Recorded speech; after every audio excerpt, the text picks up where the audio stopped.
नमस्कार, मैं हूं अमित चौरसिया और आप देख रहे हैं वीआईपी न्यूज की खास पेशकश हमर गोट।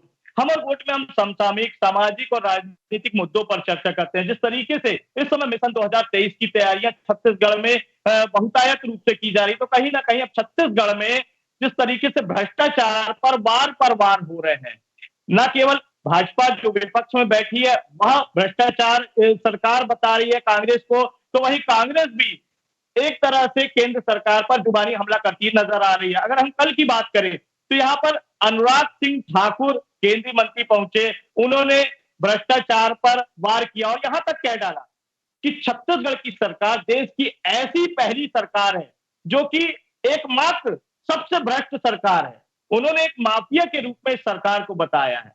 इसी तरीके से आरोप प्रत्यारोप का दौर चल रहा है। हम आज इस मुद्दे पर बात करेंगे। आइए जानते हैं क्या कहते हैं सत्ता पक्ष के लोग और विपक्ष के लोग। पिछले दिनों केंद्रीय मंत्री छत्तीसगढ़ आए थे, उन्होंने घोटाले का आरोप, भ्रष्टाचार का आरोप छत्तीसगढ़ में सरकार पर लगाया था, लेकिन उस आरोप का कांग्रेस ने पलटवार किया है और कहा है कि 1 लाख करोड़ का घोटाला छत्तीसगढ़ में भारतीय जनता पार्टी के शासनकाल में हुआ था। जिन जिन प्रदेशों में बीजेपी की सरकार है वहाँ भ्रष्टाचार लगातार हो रही है। कांग्रेसियों को क्या याद नहीं है कि 5 साल वो यहाँ सत्ता पे थे, तो ये 5 साल कर क्या रहे थे? अधिकारी उनके पास, फाइल उनके पास, व्यवस्थाएं उनके पास, तो आखिर 5 साल तक उन्होंने भारतीय जनता पार्टी के किसी नेता के खिलाफ, किसी कार्यकर्ता के खिलाफ कोई कार्रवाई क्यों नहीं की? ये साफ बताती है कि 5 साल में इनको कार्रवाई के लिए एक बिंदु भी नहीं मिला। अब जब भारतीय जनता पार्टी इनके भ्रष्टाचार के मामले उखाड़ रही है तब इनको तकलीफ हो रही है। और हम तो कहते हैं जो भ्रष्टाचार के मामले हैं, जो ईडी के छापे पड़ रहे हैं, ये सिर्फ भारतीय जनता पार्टी नहीं उठा रही है, इनके मंत्री स्वयं उठाए। जयसिंह अग्रवाल ने रानू साहू के ऊपर क्या कहा था? इन्होंने कहा था कि रानू साहू डीएमएफ फंड पे घोटाला कर रही है। उसको क्या भूपेश बघेल और कांग्रेसियों को सुनाई नहीं दिया? मोहन मरकाम जी को तो अपने सरकार पर भरोसा नहीं था, इसलिए विधानसभा में यह प्रश्न उठाया तो मोहन मरकाम जी को अपने पद से हटा दिया। ये कांग्रेसी जब हमारे ऊपर आरोप लगाते तो पहले अपने मंत्री, अपने तात्कालिक प्रदेश अध्यक्ष की बात को सुन लेते, तो इनको ये बात कहने की आवश्यकता नहीं पड़ती। भ्रष्ट मोदी सरकार के मंत्री अनुराग सिंह ठाकुर जी को अपने गिरेबान में झांकना चाहिए। 15 साल के रमन भाजपा शासनकाल के दौरान प्रदेश में 1 लाख करोड़ रुपए का घोटाला और भ्रष्टाचार हुआ है। रमन सरकार के दौरान तत्कालीन मुख्यमंत्री के परिवारजन भी भ्रष्टाचार में संलिप्त थे और भाजपा के नेता कमीशनखोरी और भ्रष्टाचार करने में लगे हुए थे।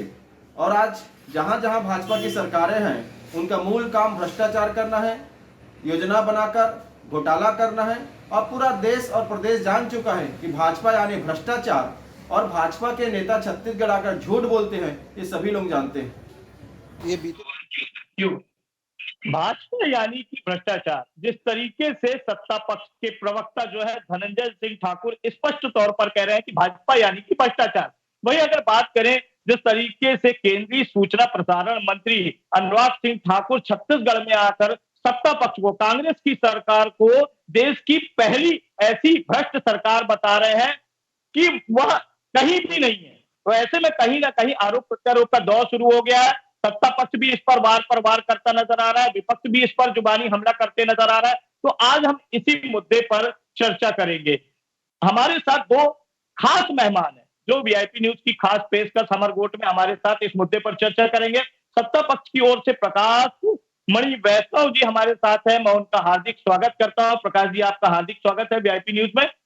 और साथ ही विपक्ष की ओर से तौकीर रजा जी जो कि भाजपा से प्रवक्ता है, वो हमारे साथ हैं इस समय, तो हम उनका भी स्वागत करते हैं। सबसे पहला सवाल हमारे जिस तरीके से प्रकाश मणि वैष्णव जी हैं सत्ता पक्ष के प्रवक्ता, मैं उन्हीं से करना चाहूंगा।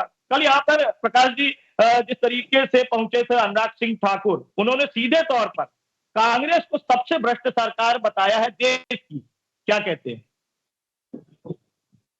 देखिए, छत्तीसगढ़ में भ्रष्टाचार का पितामह अगर कोई है तो डॉक्टर रमन सिंह है और भारतीय जनता पार्टी में 15 साल भारतीय जनता पार्टी ने यहाँ भ्रष्टाचार का इतिहास लिखा।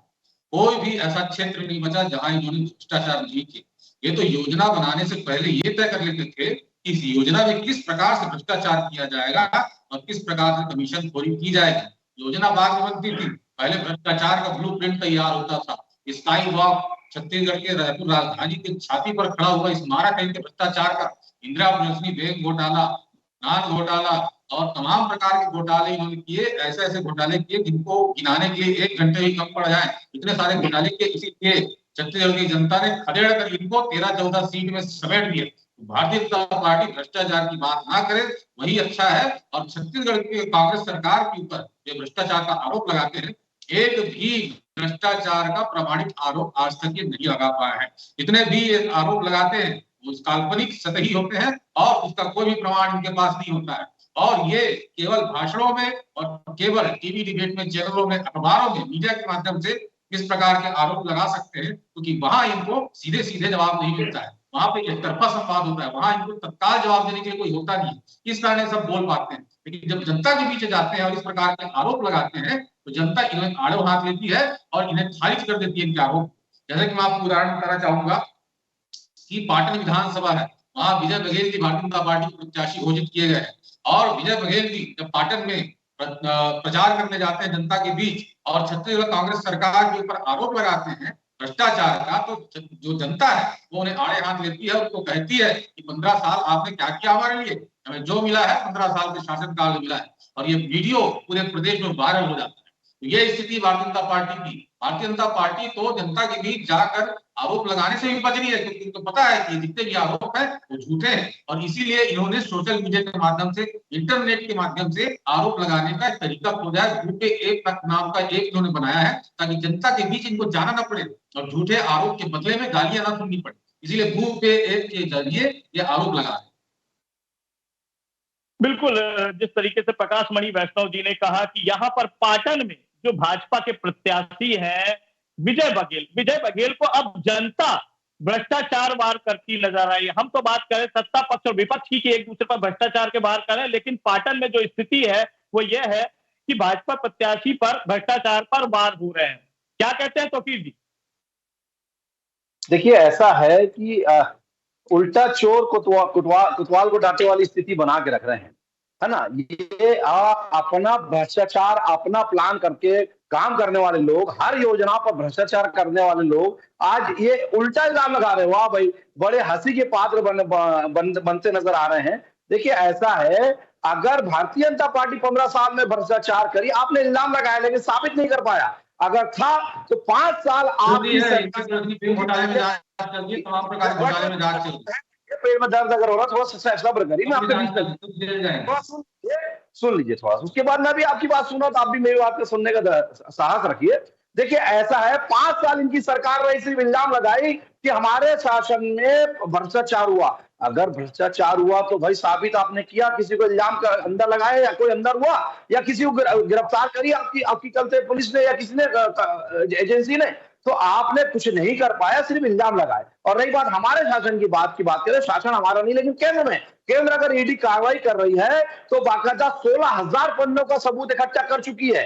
और 16,000 पन्नों का इकट्ठा करने के बाद वो अगर दाखिल कर रही है, आरोप पत्र दाखिल करके उनको अंदर करते जा रही है, तो ये उनको बचाने पहुंच जाते। और कई नेता आज इनके अंदर जेल में है, अदालत उनको बाहर नहीं निकलने दे रही है, जमानत नहीं दे रही है। वो क्या है भाई, वो क्या अदालत क्या मजाक बना के रखे हो क्या अदालत ने उनको अंदर कर रखा है? झूठ बोलना तो छोड़ दीजिए, जनता के बीच में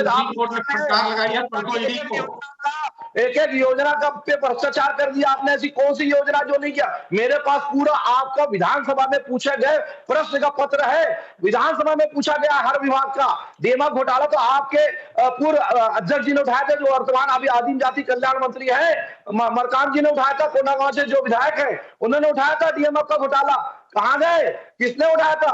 आपके पंचायत मंत्री जो है उन्होंने बोल दिया था कि 8 लाख आवास नहीं बने हैं, मैं छोड़ देता हूं। किसने क्यों पंचायत मंत्री ने अपना इस्तीफा दे दिया इतने बड़े मंत्रालय से? तो साफ दिखता है हर जगह घोटाला हुआ है, आपने हर जगह घोटाला करा है। अरे आपने तो गौ माता जैसी चीज का गौठान, जो इतना बड़ा गोबर है, उसको गोबर में घोटाला कर दिया, गौठान में घोटाला कर दिया, गरीबों के चावल में घोटाला कर दिया, आपने रेत को दिन छोड़ा, रेत में घोटाला कर दिया, कोयले में घोटाला कर दिया।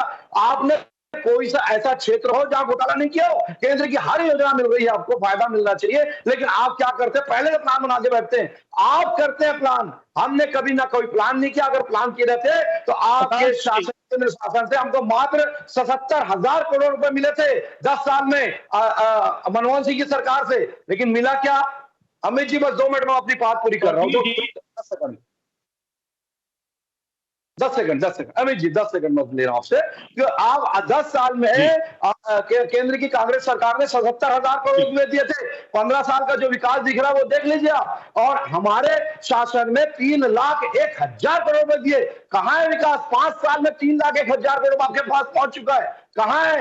सब खत्म हो चुका। आप लोग ने उड़ा लिया, भ्रष्टाचार में खत्म कर दिया। जनता देख रही है। आपने ये जो 13 विधायक या 15 विधायक हमारे अगर आए हैं और आप जीत के आए तो आपने एक दुस्वप्न दिखाया, लोगों को स्वप्न दिखाया, बड़े बड़े आपने वादे किए लेकिन एक भी वादा पूरा नहीं कर पाए। भ्रष्टाचार की भेंट चढ़ गए आपके वादे और आपने जनता का पैसा एटीएम के रूप में गांधी परिवार को देते चले गए। ये जनता सब देख रही। जनता के बीच में हम रहे कोरोना काल से लेकर आप देख लीजिए आज तक हम हैं और जनता हमको बाकायदा सर आंखों को उठा के रखी और आपको खाने पीने तैयार है। तौकीर जी प्रकाश जी, जिस तरीके से तौकीर जी आरोप पर आरोप लगा रहे हैं, ईडी की बात कर रहे हैं, ईडी की कार्यवाही की बात कर रहे हैं, 16,000 पन्नों के जिस तरीके से चालान पत्र की बात कर रहे हैं कि उस तरीके से 16,000 पन्नों में पूरी कांग्रेस सरकार को इन्होंने एक तरह से घेरा है ईडी ने और पूरे आरोप पत्र के साथ सारी चीजें दाखिल हो रही है, तो क्या कहते हैं आप? 16,000 क्या है? ईडी तो क्या है, इनकी अनुसांगिक पार्टी बन चुकी है। भारतीय जनता पार्टी का अनुसांगिक संगठन है ईडी और ईडी ही चुनाव लड़ रही है। भारतीय जनता पार्टी छत्तीसगढ़ में चुनाव नहीं लड़ रही है, ईडी के सहारे भारतीय जनता पार्टी चुनाव लड़ रही है। और ये बार बार ईडी करते हैं। ईडी को परसों ही सुप्रीम कोर्ट से फटकार लगी है कि आपको क्या इतनी जल्दबाजी है कि आप इतनी जल्दी नॉन अवेलेबल वारंट जो जारी कर देते हैं, आप मतलब न्यायालय का सम्मान नहीं कर रहे हैं। इस प्रकार की फटकार ईडी को सुप्रीम कोर्ट में लगाई है। तो आप समझ सकते हैं क्या स्थिति है। ईडी यहाँ पे जो है पक्षपात कर रही है। भारतीय जनता पार्टी के लोग 15 साल यहाँ शासन में रहे, नान घोटाला हुआ, इंद्रप्रस्थ बैंक घोटाला हुआ, तमाम प्रकार के घोटाले हुए, ईडी उसमें क्यों कार्रवाई नहीं करती? भारतीय जनता पार्टी के प्रवक्ता कहते हैं कि आप 5 साल सिर्फ आरोप लगाते हैं, कार्रवाई नहीं की। अरे भैया, आप ईडी कार्रवाई क्यों नहीं कर लेते? ईडी तो यहाँ कांग्रेस के नेताओं के ऊपर कार्रवाई करती है, भारतीय जनता पार्टी के नेताओं के ऊपर कार्रवाई क्यों नहीं करती? क्या सिर्फ कांग्रेस पार्टी का नेताओं, कार्यकर्ताओं और विपक्ष के लोगों के ऊपर कार्रवाई करने के लिए ईडी का स्थापना हुआ है? भारतीय जनता पार्टी के लोगों के ऊपर भी होना चाहिए। तो भारतीय जनता पार्टी लगातार आकंठ 15 साल भ्रष्टाचार में डूबी रही और हद तो तब होगी जब भारतीय जनता पार्टी, जब पूर्व मुख्यमंत्री डॉक्टर रमन सिंह को चुनाव से पहले अपने कार्यकर्ताओं से अनुग्रह करना पड़ा, विनती करनी पड़ी कि भैया 1 साल के लिए कमीशन खोरी छोड़ दो। ये स्थिति थी, ये आतंक था भ्रष्टाचार का, ये कमीशन खोरी का आलम था। भारतीय जनता पार्टी के शासनकाल में मुख्यमंत्री को बोलना पड़ता था कि कार्यकर्ताओं को कमीशन खोरी छोड़ दो। तो तमाम प्रकार के घोटाले भारतीय जनता पार्टी ने किए और ये मैं फिर कहता हूँ ये आरोप लगाते रहे, ये चैनलों में आरोप लगाए, अखबारों में आरोप लगाए, भाषणों में आरोप लगाए, लेकिन जनता के बीच जब जाते हैं तो विजय बघेल की तरह खदेड़े जाते हैं और वहां ये आरोप नहीं लगा पाते।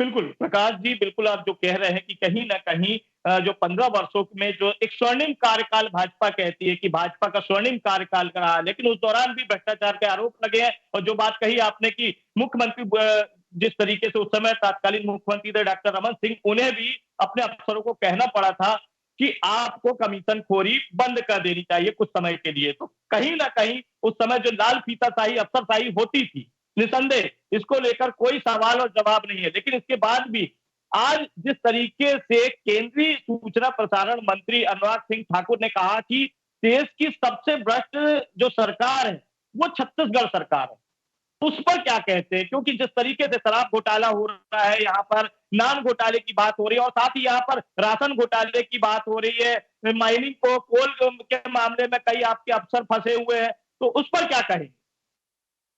मैंने पहले ही कहा कि भारतीय जनता पार्टी के जितने नेता यहाँ आते हैं वो झूठ बोलते हैं, चाहे नरेंद्र मोदी हो, चाहे अमित शाह हो, चाहे जो आज आए थे वो, हर व्यक्ति यहाँ झूठ बोलता है। और सबसे बड़े झूठा व्यक्ति तो नरेंद्र मोदी।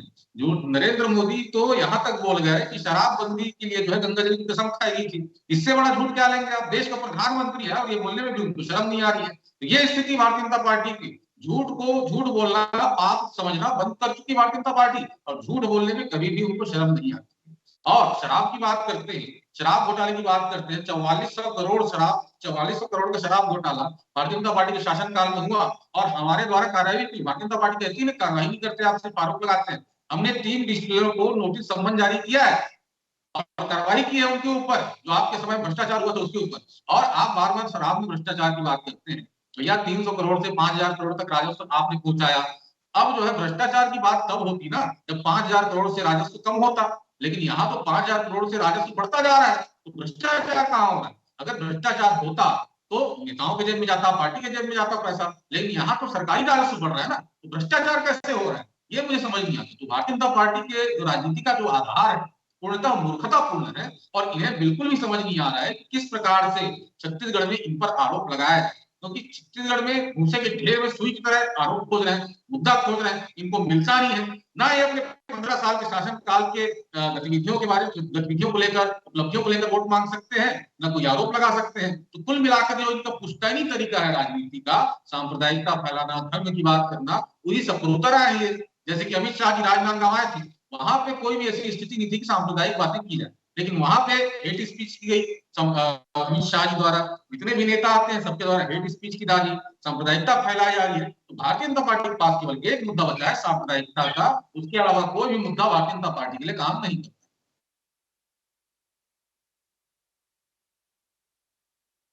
बिल्कुल, जिस तरीके से प्रकाश जी ने कहा कि यहाँ पर सांप्रदायिकता फैलाने की कोशिश कर रही है भाजपा, और जिस तरीके से अगर बात करें, कहीं ना कहीं चौकी जी एक बड़ा सवाल है, क्योंकि प्रधानमंत्री नरेंद्र मोदी आते हैं, अमित शाह आते हैं, केंद्रीय मंत्रियों के दौरे लगातार बढ़ गए हैं, क्योंकि चुनाव है सर पर। 7 और 17 नवंबर को चुनाव होना है छत्तीसगढ़ में। ऐसे में केंद्रीय मंत्रियों के दौरे लगातार बढ़ते जा रहे हैं, और जिस तरीके से छत्तीसगढ़ सरकार पर जुबानी हमले हो रहे हैं, भ्रष्टाचार पर वार हो रहे हैं, और इस पर जो कहना है, मल्लिकार्जुन खड़गे भी कह चुके हैं यहां आकर कि छत्तीसगढ़ सरकार को इस मामले में केंद्रीय मंत्री आकर सिर्फ और सिर्फ झूठ बोलते हैं। आप क्या कहते हैं?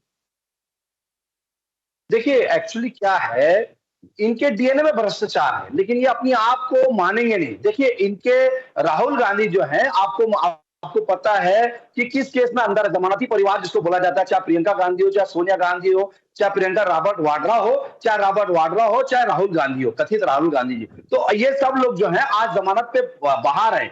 किस लिए बाहर है? आपको मालूम है, हेराल्ड केस में ये जमानत पे बाहर है, उसमें भ्रष्टाचार किया गया। जिनका मुखिया बोलते हैं ना, परिवार का मुखिया ही अगर जैसा कार्य करेगा तो उसके बाकी जो नीचे के लोग हैं, उन लोग भी वैसी कार्य करेंगे। भारतीय जनता पार्टी ऐसी तानाशाह पार्टी अगर सरकार रहेगी तो लोग जमानत पे ही बाहर रहेंगे भाई साहब।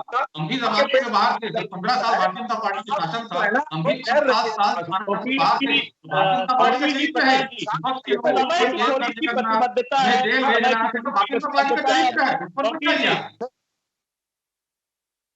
समय की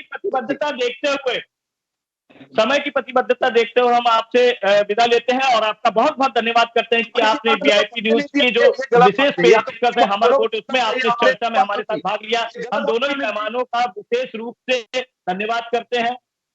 बात हो रही थी यहाँ पर भ्रष्टाचार पर वार, जिस तरीके से भ्रष्टाचार पर वार, आरोप प्रत्यारोप का दौर चल रहा है छत्तीसगढ़ में, तो कहीं ना कहीं यह बात है कि अब छत्तीसगढ़ में जो चुनाव आ रहे हैं, जैसे जैसे चुनाव नजदीक आते जाएंगे, वैसे वैसे जुबान तीखी हो जाती जाएगी, और साथ ही एक दूसरे की पोल खोलते नजर आएगी दोनों ही पार्टियां। तो ऐसे में कहीं ना कहीं है कि भ्रष्टाचार के पर जो वार होंगे वो और तीखे होते जाएंगे, और साथ ही तीखी जुबान होगी। अब देखने वाली बात होगी, 7 नवंबर को प्रथम चरण का चुनाव है, 17 नवंबर को द्वितीय चरण का। इस दोनों चरण के चुनाव में ऊंट किस करवट बैठेगा, ये जो तय होगा वो 3 दिसंबर को मतदान की जो मतगणना होगी उसके बाद तय होगा, और 5 तारीख को घोषणा होगी कि सरकार किसकी बनी।